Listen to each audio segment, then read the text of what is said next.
भागवत जी के षष्ठ स्कंद का चौथा अध्याय। दक्ष के द्वारा भगवान की स्तुति और भगवान का प्रादुर्भाव। राजा परीक्षित ने पूछा, भगवान, आपने संक्षेप से तीसरे स्कंद में इस बात का वर्णन किया कि स्वयंभू मनवंतर में देवता, असुर, मनुष्य, सर्प और पशु पक्षी आदि की सृष्टि कैसे हुई। अब मैं उसी का विस्तार जानना चाहता हूँ। प्रकृति आदि कारणों के भी परम कारण भगवान अपनी जिस शक्ति से जिस प्रकार उसके बाद की सृष्टि करते हैं, उसे जानने की भी मेरी इच्छा है। सूत जी कहते हैं, शौनकादि ऋषियों, परम योगी व्यास नंदन श्री सुखदेव जी ने राजर्षि परीक्षित का यह सुंदर प्रश्न सुनकर उनका अभिनंदन किया और इस प्रकार कहा। श्री सुखदेव जी ने कहा, राजा प्राचीन बरहे के 10 लड़के, जिनका नाम प्रचेता था, जब समुद्र से बाहर निकले तब उन्होंने देखा कि हमारे पिता के निवृत्ति परायण हो जाने से सारी पृथ्वी पेड़ों से घिर गई है। उन्हें वृक्षों पर बड़ा क्रोध आया। उनके तपोबल ने तो मानो क्रोध की आग में आहुति ही डाल दी। बस उन्होंने वृक्षों को जला डालने के लिए अपने मुख से वायु और अग्नि की सृष्टि की। परीक्षित, जब प्रचेताओं की छोड़ी हुई अग्नि और वायु उन वृक्षों को जलाने लगी, तब वृक्षों के राजाधिराज चंद्रमा ने उनको क्रोध शांत करते हुए इस प्रकार कहा, महाभाग्यवान प्रचेताओं, ये वृक्ष बड़े दीन हैं। आप लोग इनसे द्रोह मत कीजिए, क्योंकि आप तो प्रजा की अभिवृद्धि करना चाहते हैं और सभी जानते हैं कि आप प्रजापति हैं।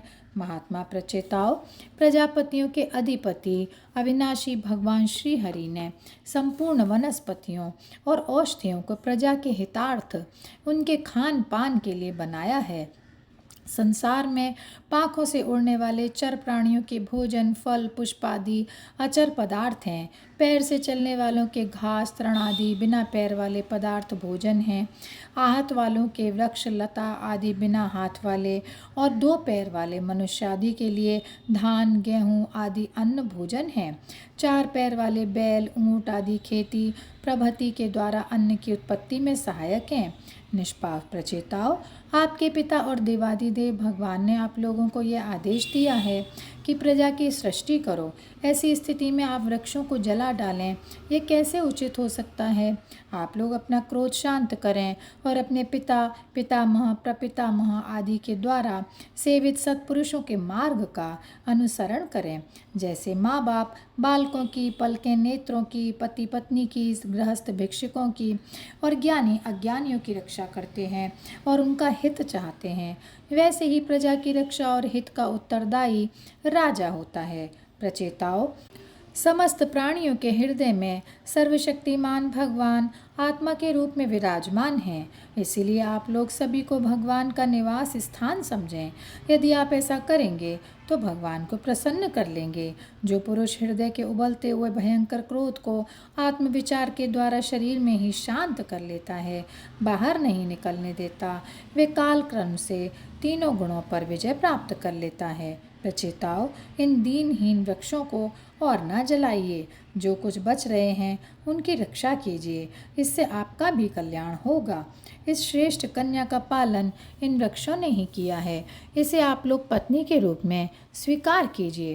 परीक्षित, वनस्पतियों के राजा चंद्रमा ने प्रजेताओं को इस प्रकार समझा बुझाकर उन्हें प्रम्पलोचा अप्सरा की सुंदरी कन्या दे दी और वे वहाँ से चले गए। प्रचेताओं ने धर्मानुसार उसका पानी ग्रहण किया। उन्हीं प्रचेताओं के द्वारा उस कन्या के गर्भ से प्राचेतस दक्ष की उत्पत्ति हुई। फिर दक्ष की प्रजा सृष्टि से तीनों लोक पर भर गई। इनका अपनी पुत्रियों पर बड़ा प्रेम था।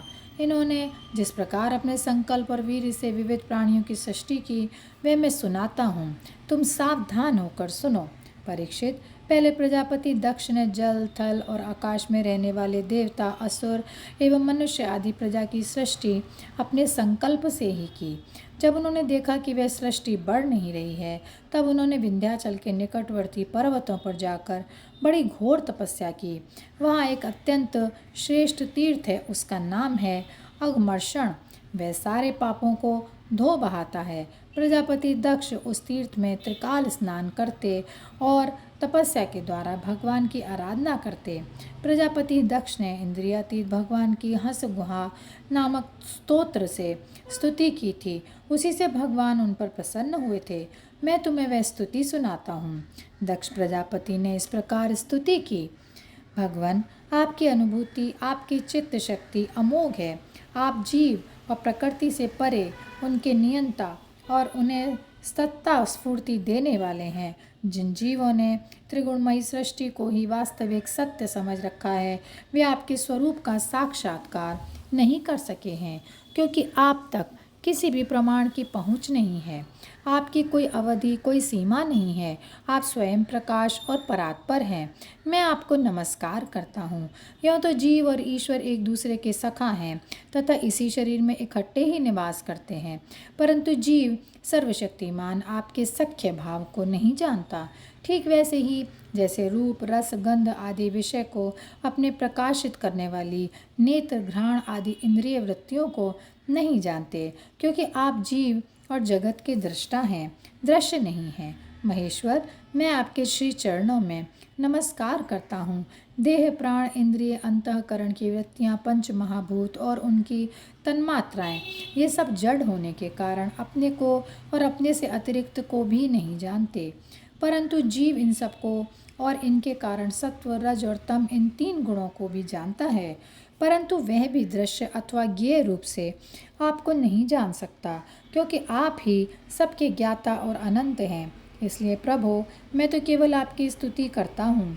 जब समाधि काल में प्रमाण, विकल्प और विपर्य रूप विविध ज्ञान और स्मरण शक्ति का लोप हो जाने से इस नाम रूपात्मक जगत का निरूपण करने वाला मन उपरत हो जाता है, उस समय बिना मन के भी केवल सच्चिदानंदमयी अपनी स्वरूप स्थिति के द्वारा आप प्रकाशित होते रहते हैं।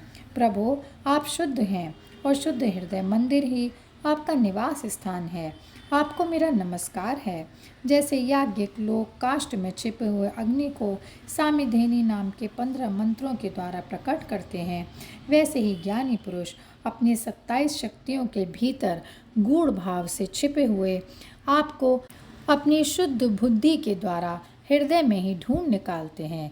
जगत में जितनी भिन्नताएं देख पड़ती हैं, वे सब माया की ही हैं। माया का निषेध कर देने पर केवल परम सुख के साक्षात्कार स्वरूप आप ही अवशेष रहते हैं, परंतु जब विचार करने लगते हैं तब आपके स्वरूप में माया की उपलब्धि निर्वचन नहीं हो सकता, अर्थात माया भी आप ही हैं। अतः सारे नाम और सारे रूप आपके ही हैं। प्रभो, आप मुझ पर प्रसन्न होइए, मुझे आत्म प्रसाद से पूर्ण कर दीजिए। प्रभो, जो कुछ वाणी से कहा जाता है अथवा जो कुछ मन, बुद्धि और इंद्रियों से ग्रहण किया जाता है, वह आपका स्वरूप नहीं है, क्योंकि वह तो गुण रूप है और आप गुणों की उत्पत्ति और प्रलय के अधिष्ठान हैं। आप में केवल उनकी प्रतीति मात्र है। भगवान, आप में ही ये सारा जगत स्थित है। आपसे ही निकला और आपने और किसी के सहारे नहीं, अपने आप से ही इसका निर्माण किया है। यह आपका ही है और आपके लिए ही है। इसके रूप में बनने वाले भी आप हैं और बनाने वाले भी आप हैं। बनने बनाने की विधि भी आप ही हैं। आप ही सबसे काम लेने वाले भी हैं। जब कार्य और कारण का भेद नहीं था, तब भी आप स्वयं सिद्ध स्वरूप से स्थित थे। इसी से आप सबके कारण भी हैं। सच्ची बात तो यह है कि आप जीव जगत के भेद और स्वगत भेद से सर्वथा रहित हैं, एक अद्वितीय हैं। आप स्वयं ब्रह्म हैं। आप मुझ पर प्रसन्न हों। प्रभो, आपकी ही शक्तियाँ वादी प्रतिवादियों के विवाद और संवाद एक मत्य का विषय होती हैं और उन्हें बार बार मोह में डाल दिया करती हैं। आप अनंत अपराकृत कल्याण गुण ऋणों से युक्त एवं स्वयं अनंत हैं। मैं आपको नमस्कार करता हूँ। भगवान, उपासक लोग कहते हैं कि हमारे प्रभु हस्तपाद आदि से युक्त साकार विग्रह हैं और सांख्यवादी कहते हैं कि भगवान हस्तपाद आदि विग्रह से रहित निराकार हैं। यद्यपि इस प्रकार वे एक ही वस्तु के दो परस्पर विरोधी धर्मों का वर्णन करते हैं, परंतु फिर भी उसमें विरोध नहीं है, क्योंकि दोनों एक ही परम वस्तु में स्थित हैं। बिना आधार के हाथ पैर आदि का होना संभव नहीं है और निषेध की भी कोई न कोई अवधि होनी ही चाहिए। आप वही आधार और निषेध की अवधि हैं, इसलिए आप साकार निराकार दोनों से ही अविरुद्ध परब्रह्म हैं। प्रभो, आप अनंत हैं। आपका ना तो कोई प्राकृत नाम है और ना कोई प्राकृत रूप। फिर भी जो आपके चरण कमलों का भजन करते हैं, उन पर अनुग्रह करने के लिए आप अनेक रूपों में प्रकट होकर अनेकों लीलाएं करते हैं तथा उन उन रूपों एवं लीलाओं के अनुसार अनेकों नाम धारण कर लेते हैं। परमात्मन, आप मुझ पर कृपा प्रसाद कीजिए। लोगों की उपासनाएं प्रायः साधारण कोटि की होती हैं, अतः आप सबके हृदय में रहकर उनकी भावना के अनुसार भिन्न भिन्न देवताओं के रूप में प्रतीत होते रहते हैं। ठीक वैसे ही जैसे हवा गंध का आश्रय लेकर सुगंधित प्रतीत होती है, परंतु वास्तव में सुगंधित नहीं होती, ऐसे सबकी भावनाओं का अनुसरण करने वाले प्रभु मेरी अभिलाषा पूर्ण करें।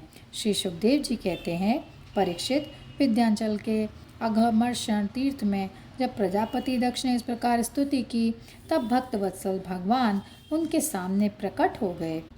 उस समय भगवान गरुड़ के कंधों पर चरण रखे हुए थे। विशाल एवं हष्टपुष्ट 8 भुजाएं थीं। उनमें चक्र, शंख, तलवार, ढाल, बाण, धनुष, पाश और गदा धारण किए हुए थे। वर्षाकालीन मेघ के समान श्यामल शरीर पर पीताम्बर फहरा रहा था। मुखमंडल प्रफुल्लित था। नेत्रों से प्रसाद की वर्षा हो रही थी। घुटनों तक वनमाला लटक रही थी। वक्ष स्थल पर सुनहरी रेखा, श्रीवत्स चिन्ह और गले में कौस्तुभ मणि जगमगा रही थी। बहुमूल्य किरीट, कंगन, मकराकृत कुंडल, करधनी, अंगूठी, कड़े, नूपुर और बाजूबंद अपने अपने स्थान पर सुशोभित थे। त्रिभुवनपति भगवान ने त्रैलोक्य विमोहन रूप धारण कर रखा था। नारद, नंद, सुनंद आदि पार्षद उनके चारों ओर खड़े थे। इंद्र आदि देवेश्वरगण स्तुति कर रहे थे तथा सिद्ध, गंधर्व और चारण भगवान के गुणों का गान कर रहे थे। यह अत्यंत आश्चर्यमय और अलौकिक रूप देखकर दक्ष प्रजापति कुछ सहम गए। प्रजापति दक्ष ने आनंद से भरकर भगवान के चरणों में साष्टांग प्रणाम किया। जैसे झरनों के जल से नदियां भर जाती हैं, वैसे ही परमानंद के उद्रेक से उनकी एक एक इंद्रिय भर गई और आनंद परवश हो जाने के कारण वे कुछ भी बोल न सके। परीक्षित, प्रजापति दक्ष अत्यंत नम्रता से झुककर भगवान के सामने खड़े हो गए। भगवान सबके हृदय की बात जानते ही हैं। उन्होंने दक्ष प्रजापति की भक्ति और प्रजावृद्धि की कामना देखकर उनसे यूं कहा। श्री भगवान ने कहा, परम भाग्यवान दक्ष, अब तुम्हारी तपस्या सिद्ध हो गई, क्योंकि मुझ पर श्रद्धा करने से तुम्हारे हृदय में मेरे प्रति परम प्रेम भाव का उदय हो आया है। प्रजापते, तुमने इस विश्व की वृद्धि के लिए तपस्या की है, इसलिए मैं तुम पर प्रसन्न हूँ, क्योंकि यह मेरी ही इच्छा है कि जगत के समस्त प्राणी अभिवृद्ध और समर्थ हों। ब्रह्मा शंकर, तुम्हारे जैसे प्रजापति, स्वयंभू आदि मनु तथा इंद्रादि देवेश्वर, ये सब मेरी विभूतियाँ हैं और सभी प्राणियों की अभिवृद्धि करने वाले हैं।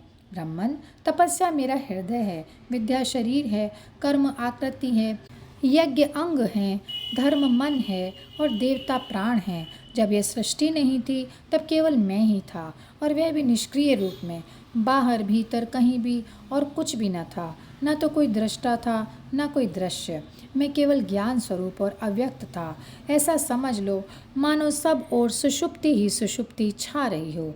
प्रिय दक्ष, मैं अनंत गुणों का आधार एवं स्वयं अनंत हूँ। जब गुणमयी माया के शोभ से यह ब्रह्मांड शरीर प्रकट हुआ, तब इसमें अयोनिज आदि पुरुष ब्रह्मा उत्पन्न हुए। जब मैंने उनमें शक्ति और चेतना का संचार किया, तब देव शिरोमणि ब्रह्मा सृष्टि करने के लिए उद्यत हुए, परंतु उन्होंने अपने को सृष्टि कार्य में असमर्थ सा पाया। उस समय मैंने उन्हें आज्ञा दी कि तप करो। जब उन्होंने घोर तपस्या की और उस तपस्या के प्रभाव से पहले पहल तुम 9 प्रजापतियों की सृष्टि की। प्रिय दक्ष, देखो, यह पंचजन प्रजापति की कन्या असिकनी है। इसे तुम अपनी पत्नी के रूप में ग्रहण करो। अब तुम गृहस्थोचित स्त्री सहवास रूप धर्म को स्वीकार करो। यह असिकनी भी उसी धर्म को स्वीकार करेगी, तब तुम इसके द्वारा बहुत सी प्रजा उत्पन्न कर सकोगे। प्रजापते, अब तक तो मानसी सृष्टि होती थी, परंतु अब तुम्हारे बाद सारी प्रजा मेरी माया से स्त्री पुरुष के संयोग से ही उत्पन्न होगी तथा मेरी सेवा में तत्पर रहेगी। श्री सुखदेव जी कहते हैं, विश्व के जीवन दाता भगवान श्री हरि यह कहकर दक्ष के सामने ही इस प्रकार अंतर्ध्यान हो गए जैसे स्वप्न में देखी हुई वस्तु स्वप्न टूटते ही लुप्त हो जाती है। और यहीं पर यह अध्याय समाप्त होता है। जय श्री कृष्णा, जय श्री कृष्णा, जय श्री कृष्णा। गोविंद बोलो हरि गोपाल बोलो, राधा रमण हरि गोविंद बोलो। गोविंद बोलो हरि गोपाल बोलो, राधा रमण हरि गोविंद बोलो। गोविंद